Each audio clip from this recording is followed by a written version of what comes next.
கருவேப்பிலை ஒரு தலைமுடிக்கு மட்டும் இல்ல, உடம்புக்கு அவ்வளோ ஆரோக்கியமானது. இப்பல்லாம் அடிக்கிற மழைக்கு கண்டிப்பா நெக்ஸ்ட் மந்த்துக்கு நம்ம கண்டெய்னர் பாக்ஸ்ல எப்படி ஸ்டோர் பண்ணி வச்சுக்கணும். வாங்க எப்படி பண்ணலான்றத பார்ப்போம். இதுக்கு 2 கைப்பிடி அளவுக்கு கருவேப்பிலை, 12 காஞ்ச மிளகா, கொஞ்சமா புளி, ஒரு துண்டு இஞ்சி.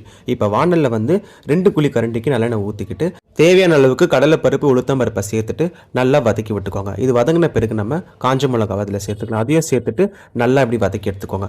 அப்புறம் இது நல்லா இந்த மாதிரி பொரிஞ்சு வரணும். இந்த டைமில் என்ன பண்ண போகிறோம், நம்ம தட்டில் எடுத்து ஷிஃப்ட் பண்ணிக்கலாம். அதே கடாயில் கொஞ்சமாக எண்ணெய் ஊற்றிட்டு இஞ்சி நம்ம வெட்டி இதில் சேர்த்துக்கலாம். சேர்த்துட்டு அப்படியே கருவேப்பிலை அப்படியே தூவிட்டு நல்லா இதையும் கொஞ்சம் கருவேப்பிலை சுருங்கி வர அளவுக்கு வதக்கிக்கோங்க. அது கூட வந்து புளியை வந்து இதில் சேர்த்துக்கோங்க.